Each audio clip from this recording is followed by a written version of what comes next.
ॐ श्री विष्णु अष्टोत्तरशतनामावलिः। ॐ विष्णवे नमः। ॐ लक्ष्मीपतये नमः। ॐ कृष्णाय नमः। ॐ वैकुण्ठाय नमः। ॐ गरुणध्वजाय नमः। ॐ परब्रह्मणे नमः। ॐ जगन्नाथाय नमः। ॐ वासुदेवाय नमः। ॐ त्रिविक्रमाय नमः। ॐ दैत्यान्तकाय नमः। ॐ मधुरिपवे नमः। ॐ तार्क्ष्यवाहनाय नमः। ॐ सनातनाय नमः। ॐ नारायणाय नमः। ॐ पद्मनाभाय नमः। ॐ ऋषिकेशाय नमः। ॐ सुधाप्रदाय नमः। ॐ माधवाय नमः। ॐ पुण्डरीकाक्षाय नमः। ॐ स्थितिकर्त्रे नमः। ॐ परात्पराय नमः। ॐ वनमालिने नमः। ॐ यज्ञरूपाय नमः। ॐ चक्रपाणये नमः। ॐ गदाधराय नमः। ॐ उपेन्द्राय नमः। ॐ केशवाय नमः। ॐ हंसाय नमः। ॐ समुद्रमथनाय नमः। ॐ हरये नमः। ॐ गोविन्दाय नमः। ॐ ब्रह्मजनकाय नमः। ॐ कैटभासुरमर्दनाय नमः। ॐ श्रीधराय नमः।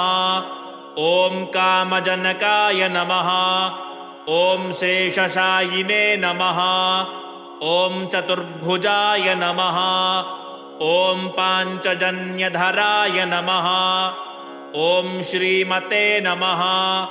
ॐ शार्ङ्गपाणये नमः। ॐ जनार्दनाय नमः। ॐ पीताम्बरधराय नमः। ॐ देवाय नमः। ॐ सूर्यचन्द्रविलोचनाय नमः। ॐ मत्स्यरूपाय नमः।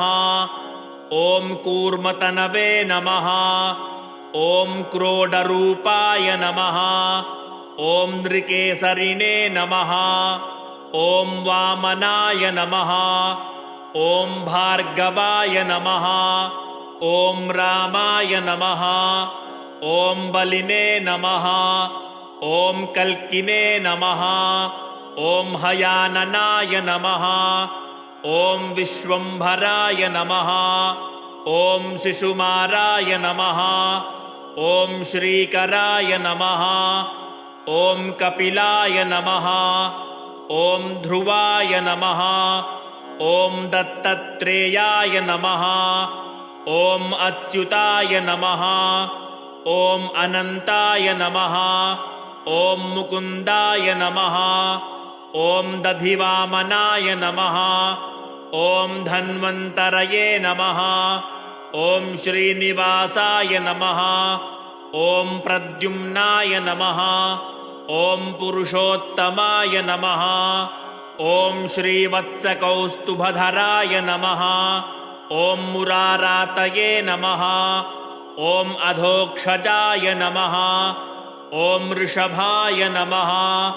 ॐ मोहिनीरूपधारिणे नमः। ॐ सङ्कर्षणाय नमः। ॐ पृथवे नमः। ॐ क्षीराब्धिशायिने नमः। ॐ भूतात्मने नमः। ॐ अनिरुद्धाय नमः। ॐ भक्तवत्सलाय नमः। ॐ नराय नमः। ॐ गजेन्द्रवरदाय नमः।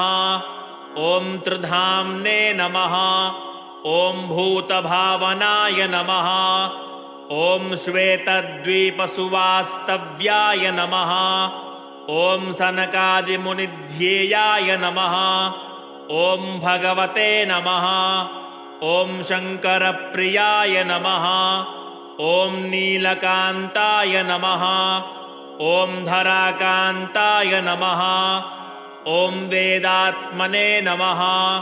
ॐ बादरायणाय नमः ॐ भागीरथी जन्मभूमिपादपद्माय नमः ॐ सतां प्रभवे नमः ॐ स्वभुवे नमः ॐ विभवे नमः ॐ घनश्यामाय नमः ॐ जगत्कारणाय नमः ॐ अव्ययाय नमः ॐ बुद्धावताराय नमः ॐ शान्तात्मने नमः ॐ लीलामानुषविग्रहाय नमः ॐ दामोदराय नमः ॐ विराड्रूपाय नमः ॐ भूतभव्यभवत्प्रभवे नमः ॐ आदिदेवाय नमः ॐ देवदेवाय नमः ॐ प्रह्लादपरिपालकाय नमः ॐ श्रीमहाविष्णवे नमः